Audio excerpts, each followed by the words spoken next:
ரெண்டு இதுவும் பண்ணலாமா அது? ஆமாம், மேலேயும் 2 புல்லட் வரும், கீழே 2 புல்லட் வரும், ஓகே. மேனுவலாக 1 புல்லட் வரும். ஆக மொத்தம் 5 புல்லட் இருக்கும். Okay, super. இது வந்து கட் பண்ணுறது உடைக்கிறது எதுவும் முடியாது. லீவர்ஸ் ஜாஸ்தி இருக்கும். வெளியிலேருந்து வரவங்களுக்கு எப்படி ஆப்ரேட் பண்ணே தெரியாது இது வந்து ஸ்டீலில் காமிச்சேன். சரிங்க. இப்போ இதுவே பிராஸில் வேணும்னு கேட்டிங்கன்னா இதே பிராஸ்லேயும் இருக்குது. சரிங்க. பிராஸில் பார்த்தீங்க அப்படின்னா மேலே 2 டன், அதே சாவியை ரிவர்ஸில் வச்சு ரிவர்ஸில் 2 டன். ஓகே. உள்ள மேனுவலாக ஒன்று போகிறோம். இதுவும் 5 புல்லட் இருக்கும். 5 புல்லட். 5 புல்லட். இது நம்ம சேஃப் 5 புல்லட். 5 புல்லட்ன்றது கொஞ்சம் சேஃப்டியாக நல்லா சேஃபாக இருக்கும். இது வந்து பித்தளைன்றது ஃபுல் அண்ட் ஃபுல் பிராஸில் இருக்கும். ஓகே. நெக்ஸ்ட் இப்போ இது ரெண்டும் பார்த்தீங்க.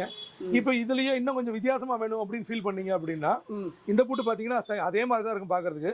இதை வந்து 2 கீ போட்டு ஆப்ரேட் பண்ணுற மாதிரி இருக்கும். 2 கீ. ஆமாம், மேலே ஒரு சாவி போட்டு பூட்டணும். இந்த சாவியை தலையில போட்டு கீழே போட்டால் கீழே உள்ளேயே போகாது. Okay sir. உள்ளேயே போகாது.